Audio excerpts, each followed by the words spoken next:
Try this easy mixing technique for the perfect cinnamon rolls every time. I'll take you through all the steps and I think you'll be surprised. There's no kneading involved, just stirring. This recipe makes 4 giant cinnamon rolls, or you could make 6 large rolls. Or if you'd rather have a smaller size, you could bake them in a muffin tin and get a dozen. I've had so many requests for my cinnamon roll recipe, I decided to go ahead and make a video. So let's get started. To a mixing bowl, add 3/4 cup of warm milk, 2 tablespoons of granulated sugar, and 1½ teaspoons of active dry yeast. Mix together well and allow the mixture to bloom. This can take anywhere from about 6 to 10 minutes. You'll begin to see little bubbles and foam on top, and that's how you know your yeast is working. Once the yeast has bloomed, it's time to add an egg yolk. Make sure to keep the egg white, we'll definitely use that later.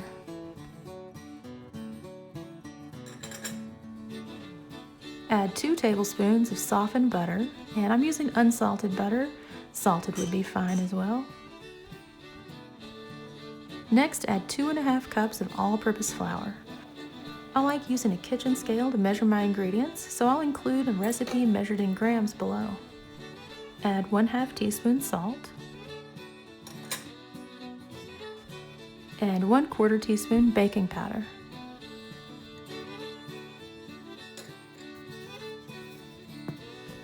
Now just stir together until a rough dough forms.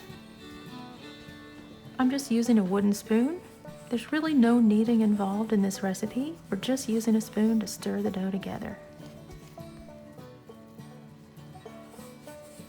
Once the dough kind of starts to come together, we'll add our egg white.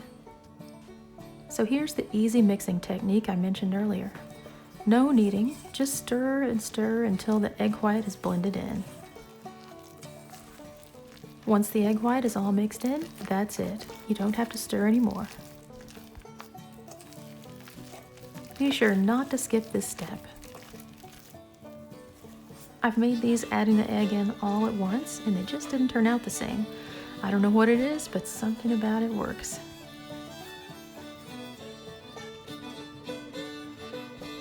So now you just want to bring the dough together using a spatula, and we'll transfer the dough to a lightly oiled bowl to let it rise.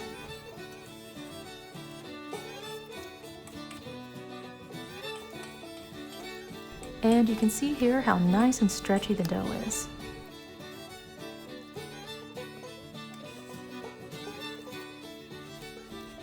Toss the dough around in the bowl to lightly coat in oil, cover the bowl with plastic wrap or a tea towel, and allow to rise in a draft-free area for around 40 minutes. While the dough rises, we can make the cinnamon filling. We'll start with 2/3 cup of packed brown sugar. Add 1 tablespoon of cinnamon. And here's another secret for really good cinnamon rolls. We're adding a tablespoon of flour to the filling. This will help thicken the filling just a little. Add 1/8 teaspoon salt and mix together well. So here's an extra tip on helping your dough rise. Place your dough near a warm cooktop. Just put on a pot of simmering water, and this will definitely help your dough to rise.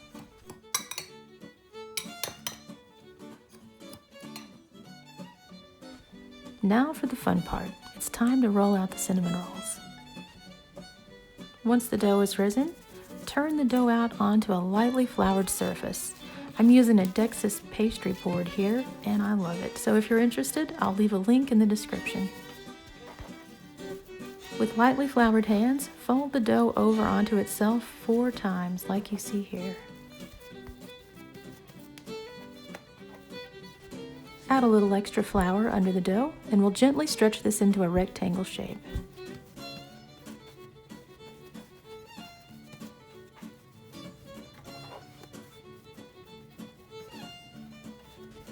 Once you have a rough rectangle, add a little extra flour underneath again, then we'll switch over to a rolling pin. I'm using a walnut French rolling pin. I like the shape of this rolling pin, especially for yeast dough. Add a sprinkle of flour on top and you're ready to roll.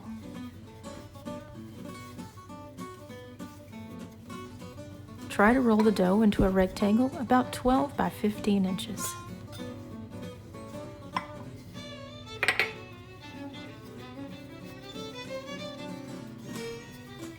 If your dough looks to be more of a round shape like you see here, just gently stretch the corners to get back on track.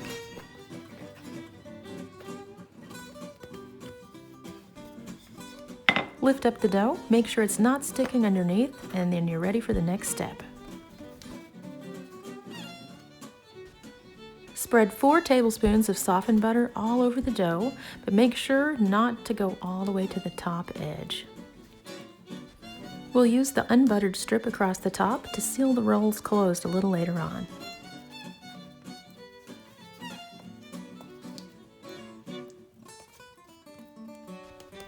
And to keep a nice rectangle shape, you can stretch the corners of the dough again if you need to.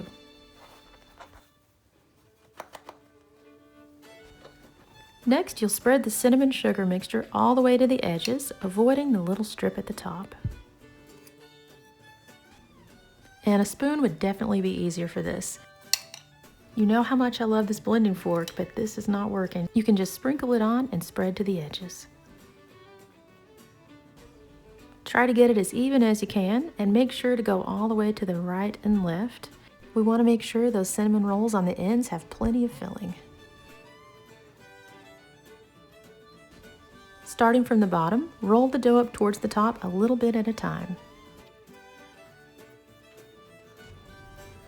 You could add some chopped toasted nuts or maybe some raisins or dried cranberries, but I like plain cinnamon rolls with glaze, but feel free to add whatever you like.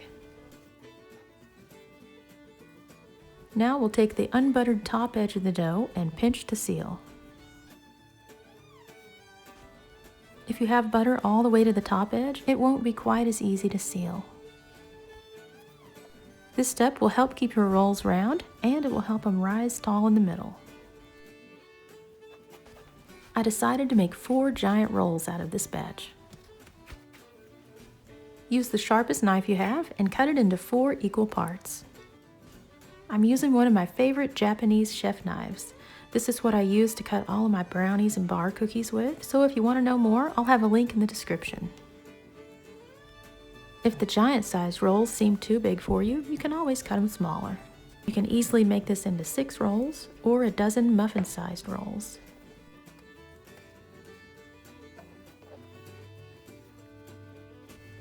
So now I'll show you another secret, how to get the nice pretty rippled layers throughout your cinnamon rolls. Gently press down on the tops to flatten slightly. But don't worry, this won't make them too flat. They'll definitely puff back up when they rise. Place in an ungreased, parchment-lined 8-inch baking pan. If you don't have parchment, you could just butter and flour your pan. Cover and allow to rise for about 20 minutes. While the rolls are rising, go ahead and preheat your oven to 375 degrees.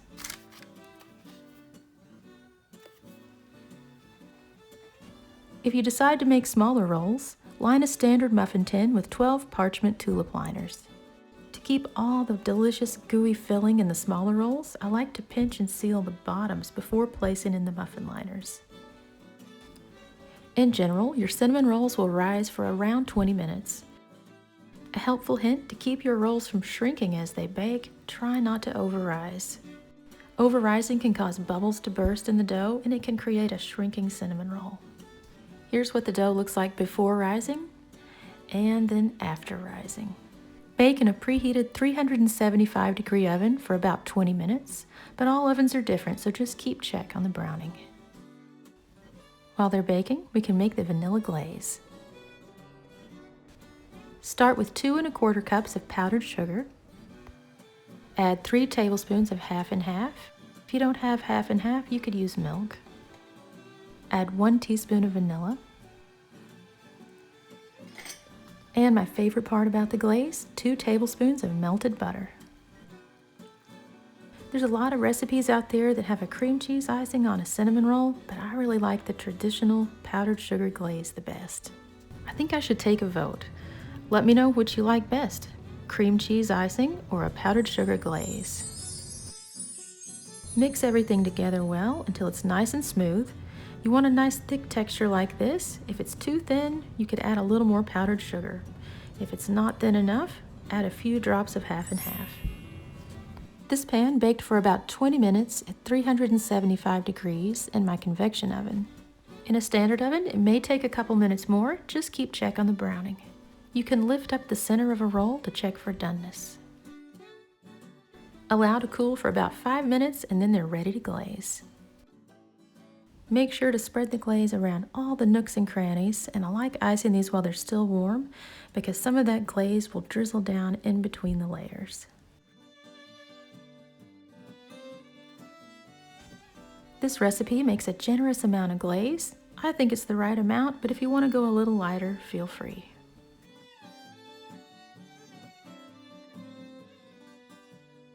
Try swirling your spatula around to let a little bit of that cinnamon edge peek through. I like to serve these for breakfast, but they also make a really special dessert. But I have to say, I've probably made these most often around midnight. They make the perfect midnight snack.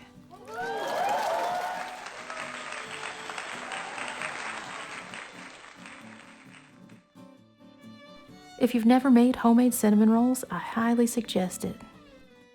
They're soft and fluffy and have just the right amount of cinnamon. I've tried taking out all the guesswork with this simple recipe, so I hope you'll give it a try.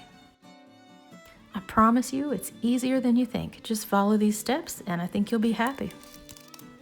Also, if you have any questions about this recipe, please let me know in the comments below. I'm happy to help any way I can. For this recipe and many more, visit my website at doublestopbakeshop.com. And feel free to say hi and leave me a comment if you tried this recipe. As always, thanks for watching, and I'll see you next time.